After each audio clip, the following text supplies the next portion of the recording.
Welcome to Justice Counts, the podcast that goes beyond the law to what's important to you. Equal justice for all is a guidepost for our nation, but how do we achieve that? Here are your hosts, writer-commentator Bob Gaddy and novelist-attorney Mark M. Bello. Mark's not with us today, but we have a great show, so please stay tuned. Today we have something a little different for you. We have Keenan Darrell, author of the new book, Blood at the Root, and we're going to talk about the role of literature and the arts in promoting social justice.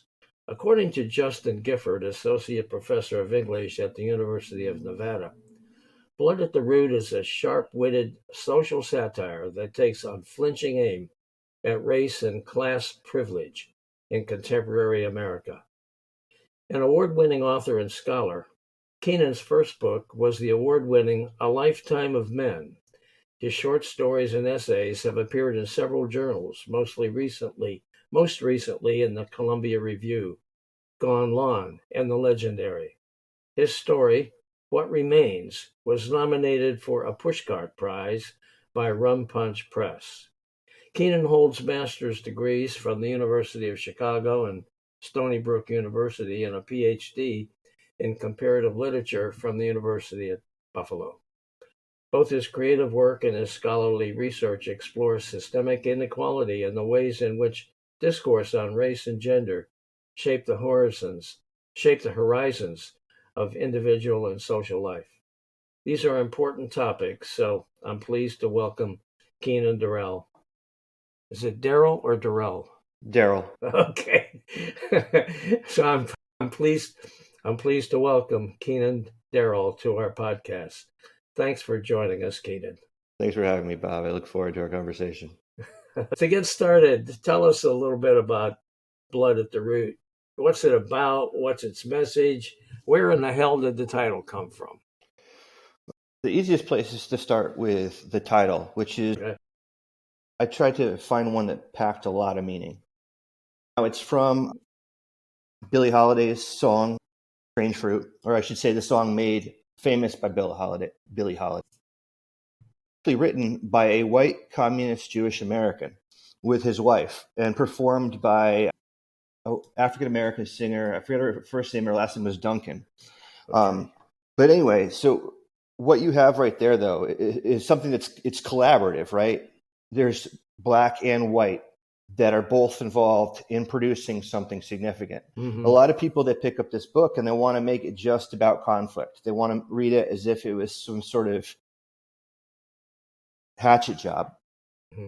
But that's not really what I'm trying to do. Okay. What the book is about, it's about the son of a billionaire who, upon learning of the country's racial history, takes it upon himself to offer himself as a sacrifice of atonement for America's racial sins. Mm-hmm. He is then marched through the streets of New York, chained to scaffolding, and beaten for 3 days. Now, we never actually hear from him because his voice isn't the one that matters. What matters is the lives that those actions touch upon and alter. Now, I want to stop right there and say the being led naked through the streets, that's something that a couple of readers have pushed back on and called gratuitous. But the reality is that one of the biggest slave markets in the U.S. was in New York City, and it was built at the intersection of Wall and Pearl. Now, we all know America's might comes from its money, and so in a very real sense, then, the fact that the slave market was on Wall Street points to the fact that money and wealth and power in this country are inextricable from its violent past. And so I'm showing this image and then moving on from there. And my purpose in doing so is not to make a point. It's not to tell a particular story, but rather to look at the narratives about race and gender, money and power, and to show, by showing characters lives that don't jive with that, the ways in which these narratives that we're so familiar with are manufactured to a certain extent. And if you look closely, you can start to poke holes. You can start to see the ways in which the narratives often serve particular interests.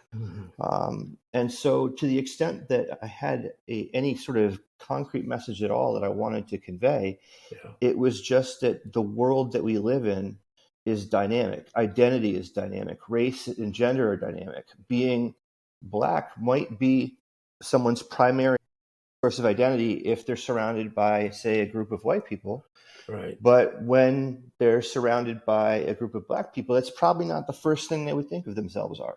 So identity is contextual, and to try and impose an identity on somebody is to try and say, okay, your life consists only of this pressure point. Your life consists only of this historical suffering.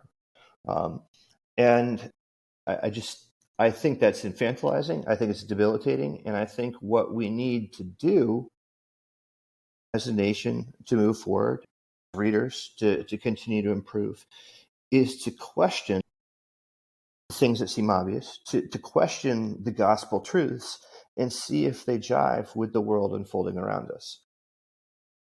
Keenan, you're a white male. Do you get criticized for writing about these topics? What do you know? You're white. You don't know what we're going through. Do you get any of that? I have. Believe me, I've given it to myself much and longer than anyone else could. And that consideration, that question of what I had to write about led to a couple things, a couple sort of strategies I put in place. Right. First is that I have 33 different characters in the book. That means 33 different stories. And they're designed to be mutually undermining. So if someone says X is true, then another narrative says, no, not X, Y. Right. And so I'm not trying to make a point in the sense that I'm not trying to say this is what we should think or this is what we need to see.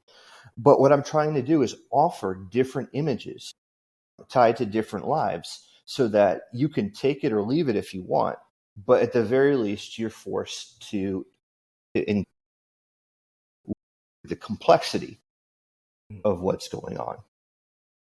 I think anytime you write a book, there's a certain amount of authority that you're just taking up.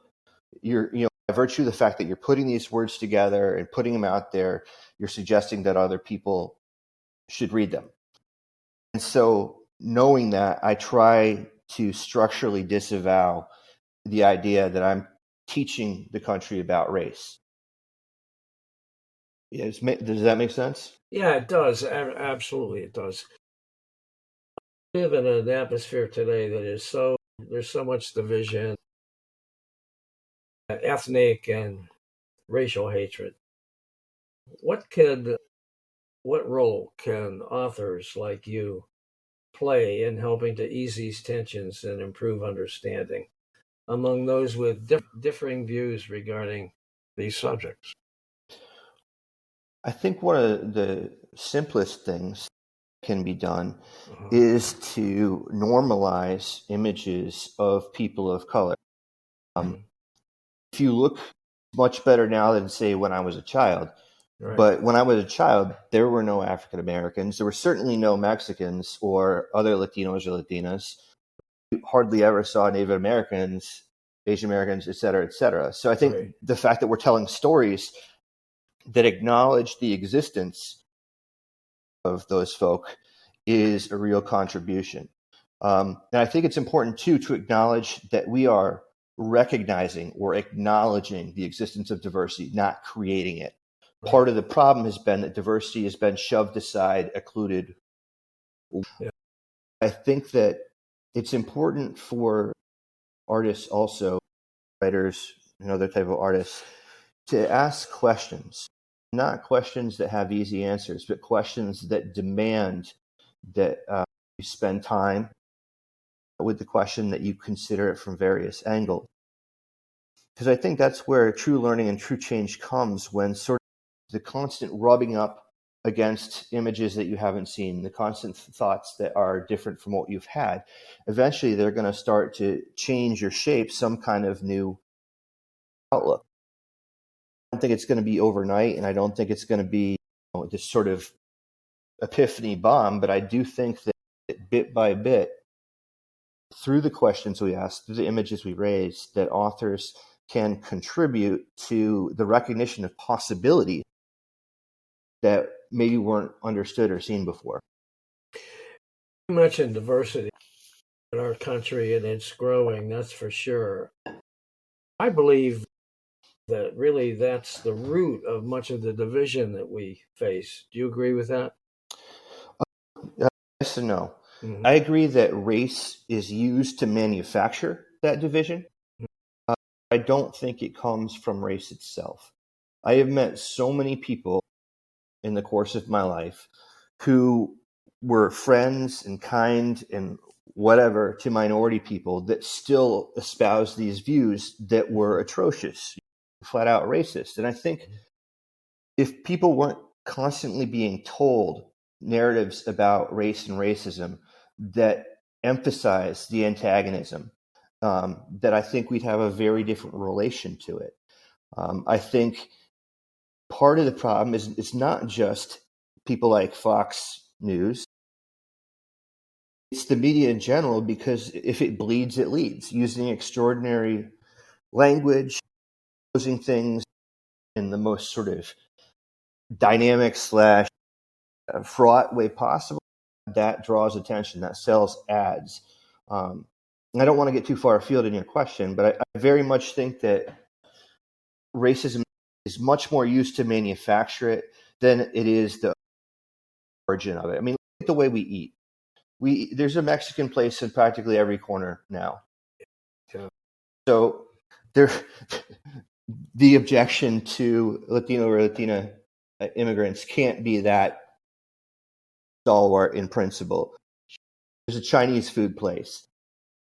And I'm not saying that the existence of those things mean that everything's okay or that these people are getting better representation, but they are, or elements of their culture are being assimilated within the larger culture. And someone who's willing to go down, pick up a burrito, and then curse out Javier or whatever is a hypocrite. There's no principled, not that principled racism is any better than unprincipled racism, but at the same point, get over yourself. It's so frustrating, too, because there's so many studies that have been done now to refute most of the basic idiotic claims that are made against immigration. They've proven that immigrants being there benefits the economy. They've proven that immigrants are far less likely to commit a crime than someone who lives there. It's a damn fact that if you're not a citizen, you can't collect Social Security. So illegal immigrants, as they say, are not bankrupting Social Security. These are not complicated, but it's the sound bites that are put out there again and again, and it's disastrous. In other words, it's the lies that certain segments of the political population are spreading that's causing all of that. Now, according to the latest census, the 2020 census, the white non-Hispanic population was 57.8% in 2020, down by about 6% from 2010. And we know the projections are that soon the white non-Hispanic population will be in the minority. Now, do you think that's one of the reasons why we see so much hatred and defensiveness from the MAGA crowd and the likes of the Proud Boys? Okay, so first off, what you just said is a commonly used lie that involves on focusing on one particular, rarely declared definition of what it means to be white.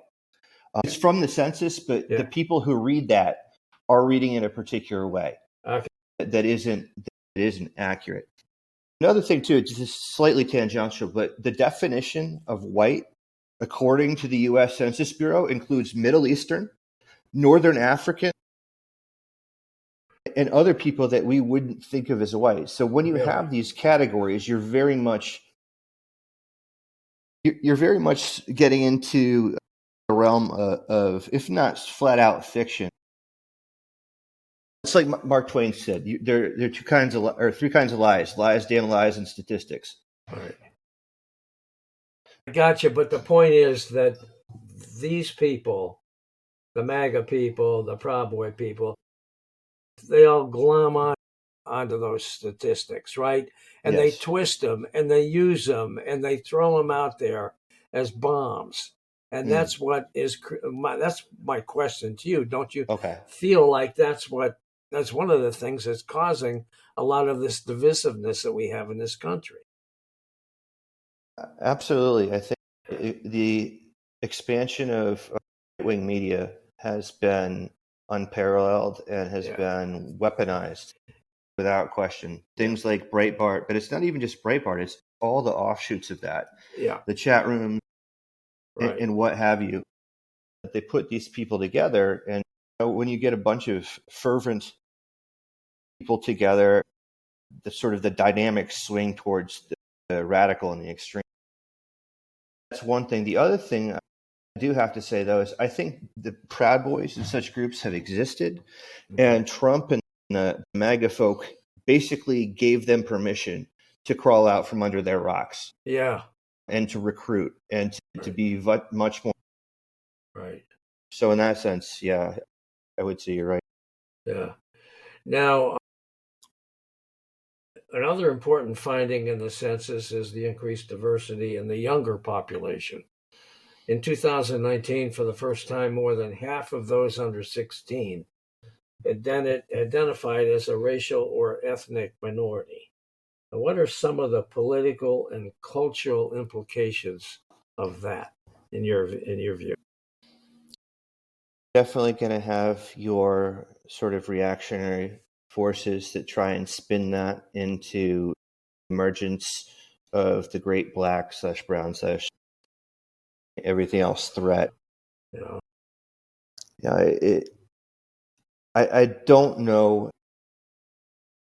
how much traction that's really going to be able to get, because as these people get older, they're going to be voting. So if they're being portrayed as awful as the boogeyman, then that's going to translate into votes for Democrats. Don't you think, though, that there can be a positive spin to that? I mean, these young people eventually are going to become, some of them are going to become the political leaders of the future. And therefore the population of those in the state legislature and the U.S. Congress and town councils will become more diversified. Well, isn't that a good thing? If it happens, yeah, that would be wonderful. Unfortunately, our political system, like all systems that control money and power, tend to work in such a way that the dollars and the power get funneled to the powers that be to try and maintain what they have. Yeah. Looking at what minority candidates have been able to do in our political system is frustrating. There have been some really amazing people over the years who haven't finally been able to. Obviously, they've led to important changes, but it hasn't changed, I don't think, the fundamental character. I think perhaps nothing makes that or demonstrates that as clearly as the fact that Trump was the president after Obama.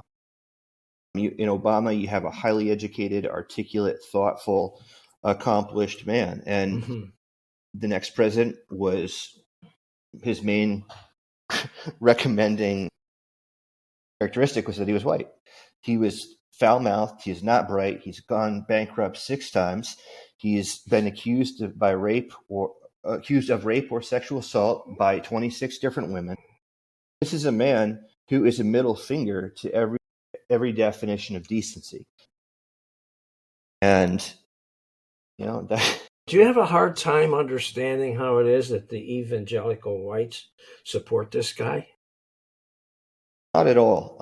I'll tell you why. I understand what you're saying. I definitely understand the sort of hypocrisy and the contradiction. Yeah. But pretty much starting with James Dobson in the 80s, you have the sort of militarization the Christian right, focus on the family. These people have spent the past 50 years indoctrinating their children. What they're focused on, what they have been focused on, is Roe v. Wade, and they will make any sacrifice any principle in order to achieve this. And you would have thought that they would have been satisfied with doing it on a federal level with Roe v. Wade, but now they're taking aim at state levels too. I think they will do anything, get in bed with anybody, and frankly, destroy anybody if they think it'll get them what they want. I think you're right, and I think that's sad. Your first book, A Lifetime of Men, tell us about that. A Lifetime of Men was a very personal project for me. Okay. I grew up in a middle-class, entirely white town, raised by women.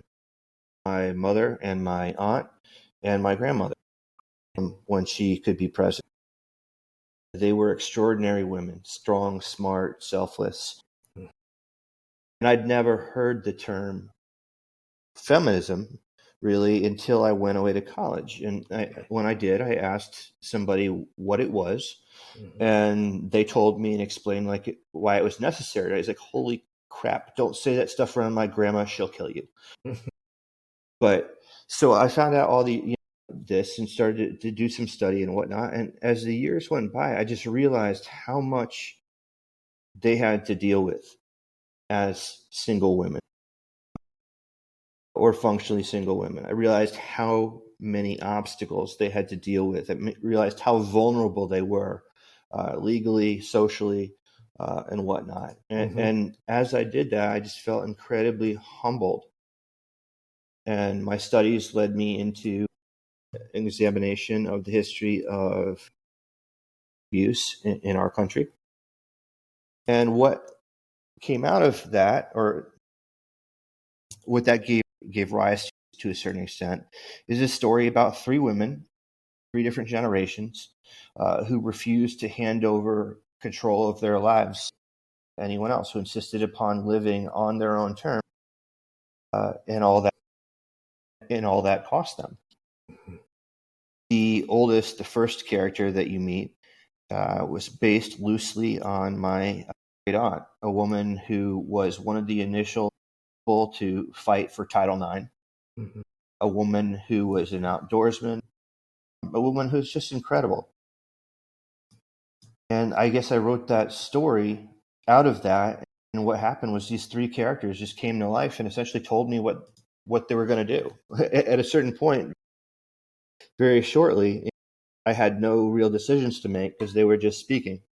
Yeah. Each of the women deals with not just what you might call political issues, but also with love and life and the minutia of workaday existence. But by the end, I think you've met three women who will stick with you. So it's a biographical novel? No, it's not biographical. Okay. I was trying to tell you the thought process or the emotions that the book came out of. I see. The character is loosely based on my great aunt, though. Oh, I see. Okay. All right. Okay. Now you've written a whole lot of short stories, right? Yeah, I've written several. The short story, I think that every author needs to begin there. I don't think you really have any business writing a novel until you've written a short story, because a short story really tells you or teaches you the requirements of a narrative. There's no room to mess around. There's no room for fat. There's no room for extraneous description or whatever. You have to understand exactly the story you're telling and then execute. And so I spent a lot of years writing short stories, most of which didn't get published. That was sort of my early apprenticeship. Okay. And are these short stories written for kids or a general audience or what? Generally, I would say that the stories I write are for adults Uh-huh. and people who have a particular interest in literature. Okay. That last part isn't an absolute requirement, but when I write, language and the things it can do and reveal or occlude are those considerations are at the forefront of my mind. Okay. I want to go back to the discussion that we had a little while ago about racism. Something happened today that I wanted to ask you about, and that is that one of the people who write for my Lean to the Left blog, her name is Stacy Fitzgerald. She's an African-American writer, fine writer. She wrote a blog, and I published it today, about the point is that there are a lot of towns in this country with very racist names. And her position is that those names should be changed. And she used as an example a town in northeast Texas called Nigton, Nigton, Okay. Nigton, okay? And I just wondered what you think about that. Now, we have these all ongoing controversies over whether a statue of a Confederate general should be removed or not. And we've had violence occur as a result of that. Should, in your opinion, these communities that have these names like that, should they be changed? I absolutely think so. I think as human beings, our job as we go through our lives is to improve, is to grow. Mm-hmm. If we smoked before, eventually, hopefully, we learn that's bad for our bodies and we stop smoking. If you put asbestos in walls and you learn that's bad, you stop. Right. Having these racist town names, I think, does real damage, not just emotionally to the individuals who are offended by them, Mm-hmm. but also by playing a part in the social imaginary. If I am driving down the street and I see all these racist names, that because it's normalized, right? That gets in my head, and that's part of what I think is normal. Yeah. Even if I'm not like consciously having that thought, that is just part of the space in which I live. Yeah. And I think that needs to be improved. We've recognized a cancer, and we need to excise it. Mm-hmm. And you mentioned in this question about the issue of Confederate statues. Yeah. I just want to point out that the Confederacy existed for 5 years. So all these people who are saying that it's part of our heritage, we have to keep that. Yeah. I don't want to hear a damn word about gay marriage, because guess what? Gay marriage has been around longer than 5 years, so it must be part of our... I love that. And I do personally believe in gay marriage, but you get my point, right? I do get your point. I believe in it too, and I think it's just a great point. Oh man! All right. So, what else? Do you have anything else you'd like to lay on us, Keenan? I guess what's just been on my mind a lot is trying to figure out where Hearts and Minds campaigns fit into the current struggle for equality. Mm-hmm. Ibram X. Kendi, who's an African-American scholar, he wrote in a book recently, How to Be an Anti-Racist. He wrote that he thinks that the way change is going to happen is through policy, and I agree with that. However, the one thing that gives me pause is we have voting laws, right? But throughout the South, they're closing polling places, primarily ones in, where African Americans and other minorities live. So, well, I do agree that what we need is policy, because a lot of people are all good with hearts and minds until it requires them to do something. Right. But at the same time, the policy doesn't seem like it's enough on its own. So I just wonder strategies we should consider these days. Do you have any thoughts about that? Upton Sinclair once said that it's kind of embarrassing after 30 years of study. The best thing I could tell you is that we should all be a little nicer to one another. It's like, isn't that the truth, though? I do. I think it is the truth. Yeah. I think you're 100% right. It's just go ahead. Sorry. I just don't know why people have to be so. Why they have to be bullies? I live here in the heart of a really red state, South Carolina, and sometimes I'm out just driving, and I feel bullied by the locals in their huge pickup trucks with their gigundo Trump flags hanging from the back. And they cut in front of you and they just try to, well, of course, I have a Biden sticker on the back of my car, so maybe that's one reason. Probably. Yeah. But nevertheless, I just hate the feeling of being bullied. And I get that.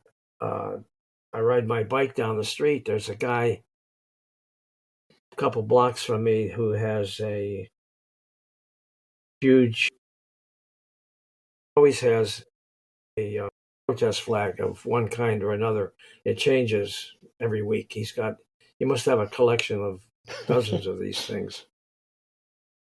One of them, of course, has a picture of his R-15.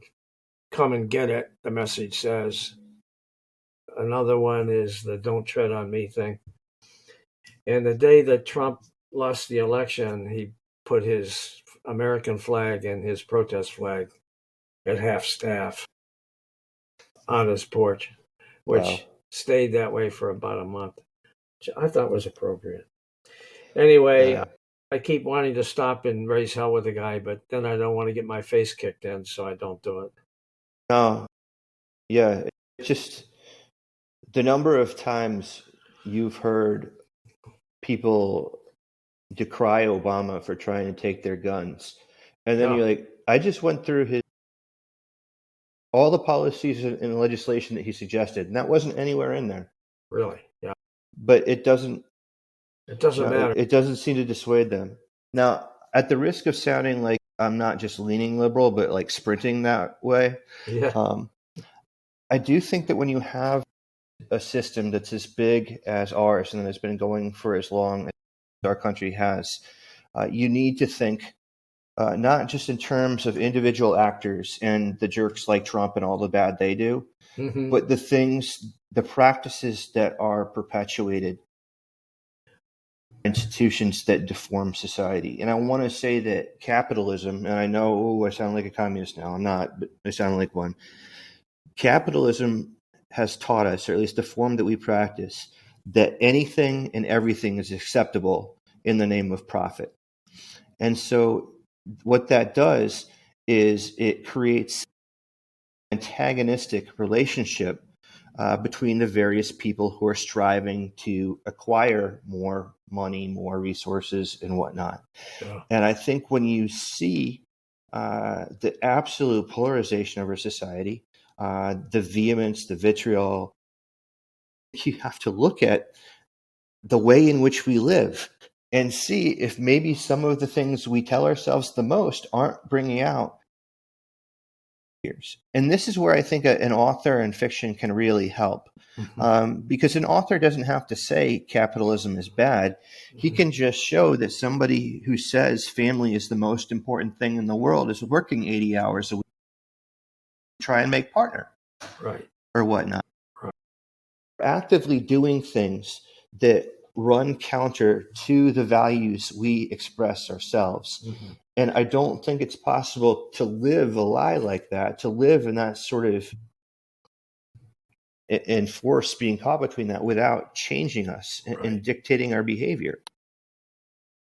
Yeah, I think that kindness isn't just a cutesy word, but that it actually takes us directly to some of the institutions and dynamics in our country that are causing us to be unkind and frankly destructive. Well, folks, this has been Keenan Darrell, author of the new book, Blood at the Root, that we've been talking to today. And I appreciate, Keenan, you being with us. It's been an interesting conversation, I think. And I hope that you guys enjoyed it. Thanks, Keenan. Thanks a lot, Bob. Thanks, everyone, for listening.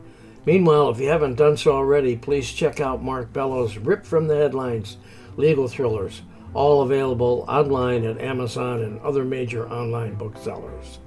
He has quite the hero in attorney Zachary Blake, who fights for justice on all fronts. His books are Betrayal of Faith, Betrayal of Justice, Betrayal in Blue, Betrayal in Black, Betrayal High, Supreme Betrayal, Betrayal at the Border, and his latest, You Have the Right to Remain Silent. For more information, just check markmbellow.com. Until next time, this is Bob Gaddy for Mark Bellow, signing off from Justice Counts.